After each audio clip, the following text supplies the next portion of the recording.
రామాయణంలో అత్యంత అద్భుతమైన ఘట్టం సుందరకాండ. హనుమంతుడు సముద్రాన్ని లంఘించి సీతమ్మ తల్లి జాడను వెతుకుతూ లంకలో అడుగుపెట్టిన సందర్భం ఇది. ఈరోజు మన వీడియోలో సుందరకాండలోని తృతీయ సర్గ గురించి తెలుసుకోబోతున్నాం. వీడియోను చివరి వరకు చూడండి.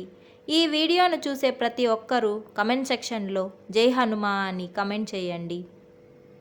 ఆ విధంగా సముద్రమును అవలీలగా దాటుతూ మున్నగు మహాకార్యములు సాధించుటచే ప్రసిద్ధుడైన వానరోత్తముడు హనుమ లంబ పర్వత శిఖరమొకటి వంగి వేలాడుచున్న మేఘము వలె నుండగా దానిపై నిలచి బుద్ధిశాలి కావున అప్పుడు తన కర్తవ్యం ఆలోచించి లంకలో ప్రవేశించుటకు కావలసిన బల పరాక్రమములు కూడగట్టుకొని సుందర వనములు జలములు కలదై రావణ పాలితమైన లంకలో రాత్రివేళ ప్రవేశించెను. ఆ నగరము శరత్కాల మేఘముల వలె తెల్లనై ప్రకాశించు అనేక మందిరములతో సముద్ర ఘోషను తలపించుచు చెలరేగిన జనుల కలకల ధ్వనులతో చల్లగా వీచు సాగర సమీరములతో విలసిల్లుచుండెను. బలిష్ఠులగు సైనికులు చేయు సింహనాదము అచట విజృంభించుచుండెను. అది కుబేరుని అలకాపురి వలె సుందరమొగగుండెను. దాని ముఖద్వారములు వెళ్ళవేయబడి తెల్లదనంతో ప్రకాశించుచుండెను. ద్వారముల వద్ద మదపు టేనుగులు నిలిచి ఉండెను. సర్ప సంచారముచే కాపాడబడుచున్న శుభమైన భోగవతి నగరము వలె రాక్షస వీర సంచారముచే ఆ నగరము సురక్షితమై ఉండెను. ఉన్నతములైన అచటి భవనములలో మెరుపులతో కూడిన మేఘములు సంచరించుచుండెను. ఇట్లు మహోన్నతమైన నక్షత్ర మార్గమున విలసిల్లుచు మెలమెల్లన వీచు పిల్ల వాయువులతో కూడి అది ఇంద్రుని అమరావతిని తలపించుచుండెను. దాని ప్రాకారము మిక్కిలి పెద్దదై బంగారు వికారమై నగరము చుట్టూను నెలకొని ఉండెను. చిరుగంటలు మోగుచున్న పతాకలు అంతటను అలంకరింపబడి ఉండెను. హనుమంతుడు అట్టి లంకాపురికి వేగమే పోయి ప్రాకారము చేరుకొని హర్షమునొందెను. అతడు ఆ పట్టణమును అన్ని వైపుల నుండి పరికించి మిక్కిలి ఆశ్చర్యపడెను. బంగారు ద్వారములు, వైడూర్య ఖచితములైన అరుగులు, వజ్ర స్ఫటిక ముక్త మాణిక్య నిబద్ధములైన నేలలు కలవి. మేలిమి బంగారు పోతపోసి నిర్మించిన మదపు టేనుగులు కలవి. వెండితో నిర్మించినవి వలె తెల్లనై నిర్మలములై వైడూర్య ఖచితములై స్ఫటికరేణు పూరితములైన మెట్లు కలవి. సుందరములైన చతుస్సాలలు కలవి. క్రౌంచములు నెమల్లెలు కూతలు వినిపించునవి. రాజహంసలు విహరించునవి. ఆకాశమునకు ఎగురుచున్నట్లన్నవి అగు మహోన్నత గృహములతో ఎల్లడలా మార్మోగుచున్న తూర్యములు ఆభరణముల ధ్వనులతో కూడి వస్వోకసారమను నగరమునకు సాటి అయిన ఆ లంకను చూచి హనుమంతుడు సంతసించెను.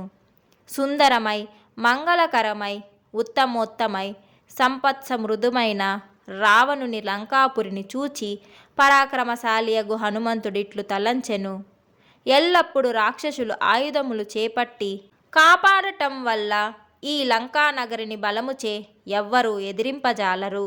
ఈ లంకాపురి కుముదునకు అంగదునకు గొప్ప వానరుడగు సుసేనునకు మైందునకు ద్వివిధునకు తెలిసి ఉండవచ్చును. సూర్య తనయుడగు సుగ్రీవనకు కుశ పర్వణుడను వానరునకు రుక్షునకు కేతుమాలునకు నాకును ఈ నగరము చేర సఖ్యమగును. ఇచట హనుమ తన పేరు చివర చెప్పుట ఆయన వినయమునకు సూచకము. అంతట మహాభుజుడగు హనుమంతుడు రామలక్ష్మణుల విక్రమమును ఊహించి సంతుష్టుడయ్యను. అతడు రత్నములే వస్త్రములుగా కలిగి సామాగ్రి నిలువచేయు కోష్టములే అంటే గదులే కర్ణాభరణములుగా కలిగి యంత్రాగారములే స్తనములుగా కలిగి అలంకరించుకున్న యువతి వలెనున్న లంకను చూచెను. మహాకపియగు హనుమంతుడు రత్నకాంతి లీనుచు సుధాధవిలతములైన మహాగృహములచే చీకట్లు తొలగిన రావణుని లంకానగరమును దర్శించెను. మహాబలుడు కపిశ్రేష్ఠుడగు మారుతి అట్లు ప్రవేశించుచుండగా లంకా నగరాది దేవత నిజ రూపముతో హనుమంతుణ్ణి చూచెను. అంటే రాక్షస రూపంతో చూచెను. రావణుడు పరిపాలించు ఆ లంకాపురి హనుమంతుణ్ణి చూచి వికృతమగు ముఖము కండ్లు కలదై లేచి అతడున్న చోటనే నిలచెను. ఆమె ఎట్లు వాయుపుత్రుడగు హనుమంతుని ఎదుట నిలచి పెద్దగా అరుచుచూ ఇట్లనెను: ఓ వానరా, నీవెవ్వడవు? ఏ పనికై ఇచటకు వచ్చితివి? నీ ప్రాణములున్నంత లోపల నీవిప్పుడు వాస్తవము తెలుపుము. ఓ వానరుడా, రావణ సైన్యములు కాపాడుచుండుటచే సర్వ విధములుగా సురక్షితమైన ఈ లంకలో నీకు ప్రవేశింపలేవు. అప్పుడు హనుమంతుడు తన ఎదుట నిలిచిన ఆమెతో ఇట్లనెను: అమ్మా, నీవడిగిన విషయముల వాస్తవము చెప్పెదను.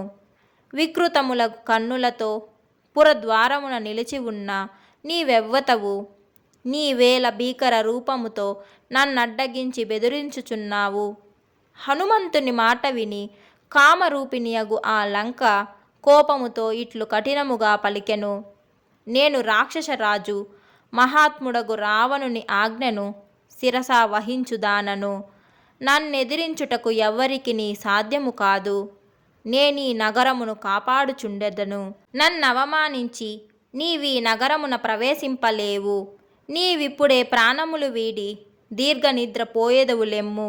వానరుడా, నేను లంకను, నేనే అన్ని వైపుల నుండి ఈ నగరమును రక్షింతునని నీకిదే తెలిపితిని. లంక చెప్పిన మాటలు విని వాయునందనుడగు హనుమంతుడు యుద్ధమునకు సిద్ధపడి వేరొక పర్వతమా అనున్నట్లు నిశ్చలుడై నిలచెను. బుద్ధిమంతుడు బలవంతుడగు హనుమంతుడు స్త్రీ రూపముతో వికృతముగానున్న ఆమెను చూచి ఇట్లు పలికెను: కోట బురుజులు, ప్రాకారములు, బహిద్వారములతో కూడిన లంకానగరమును చూడగోరి వచ్చి తిని నాకీ నగరిని చూడవలెనని మిక్కిలి కుతూహలము కలదు. లంకలోని వనములు, ఉపవనములు, అడవులు, ప్రధానములగు ఇండ్లు చూచుటకే వచ్చి తిని. అతడు పలికిన ఆ మాట విని కామరూపిణియగు లంక మరలా నిట్లు కఠినోక్తులు పలికెను: దుర్బుద్ధివగు నీచ వానరుడా, నన్ను ఓడింపక రాక్షసరాజు అగు రావణుడు పాలించు ఈ లంకా నగరమును నీవు చూడలేవు అనెను. అంత హనుమంతుడు: ఓ మంగళరూపిణి, నేనీ పట్టణమును చూచి వచ్చిన త్రోవనే పోయెదను అని ఆ రాక్షసితో పలికెను. అప్పుడు ఆ లంక భయము కలుగునట్లు పెద్దగా అరచి వేగముగా తన అరచేతిని చాచి ఆ వానర శ్రేష్ఠుణ్ణి కొట్టెను. లంక తన్నట్లు తీవ్రముగా కొట్టగా పరాక్రమశాలియగు హనుమంతుడు పెద్దగా ధ్వని చేసెను. పిమ్మట కోపము పెళ్ళుబుక్కగా ఆ హనుమంతుడు తన ఎడమ చేతి వేళ్లును ముడుచుకొని పిడికిలతో ఆమెను కొట్టెను. ఆమె స్త్రీ కావున చంపరాదని హనుమంతుడు ఆమెపై మిక్కిలి కోపము చూపలేదు. అయినను ఆ రాక్షసి ఆ దెబ్బ చేతనే తెలివి తప్పి ముఖము, కండ్లు వికృతములు కాగా వెంటనే నేలపై బడెను. పిమ్మట ప్రాణజ్ఞుడు తేజశాలియగు హనుమంతుడు ఆమె అట్లు నేలబడుట గాంచి ఆడది గదా అని సంహరింపక దయదాల్చెను. అప్పుడు ఆ లంక మరింతగా భయపడినదై గర్వము వీడి హీన స్వరము కలదై హనుమంతునితో ఇట్లు పలికెను: ఓ మహాభుజుడవగు హనుమంతుడా, నాపై ప్రసన్నుడువు కమ్ము. కపిశ్రేష్ఠుడా, నన్ను కాపాడుము. సౌమ్యుడా, ధీరులు మహాబలులు స్త్రీలను చంపరాదు అను నియమమును పాటింతురు. ఓ వానరుడా, నీ కగుపడు ఈ లంకాపురిని నేనే. వీరుడవు మహాబలుడవగు నీవు పరాక్రమముచే నన్ను జయించితివి. ఓ వానరేశ్వర, పూర్వము నాకు బ్రహ్మ వరమిచ్చినాడు. ఆ వరమేమో వాస్తవముగా చెప్పెదను వినుము. ఎప్పుడో ఒకానొక వానరుడు తన పరాక్రమముచే నిన్ను వశము చేసుకొనును. అప్పుడే రాక్షసులకు భయము ఏర్పడునని నీ వెరుంగుము అని బ్రహ్మ చెప్పినాడు. ఓ సౌమ్యుడా, నీ దర్శనముచే ఇప్పుడు ఆ సమయం ఆసన్నమైనది. బ్రహ్మ ఆనతి సత్యమే, దానికి తిరుగులేదు. సీత కారణముగా దుర్మార్గుడైన రాక్షసరాజు రావణునకు సకల రాక్షసులకును వినాశకాలమాసన్నమైనది. కావున ఓ కపిశ్రేష్ఠుడా, రావణుడు పాలించు లంకానగరమున ప్రవేశించి ఏ ఏ కార్యములు చేయదలించితివో అవన్నీ ఆచరింపుము. ఓ వానరేశ్వర, మంగళకరమైనది రాక్షస ముఖ్యుడగు రావణునిచే పరిపాలింపబడుచున్నది.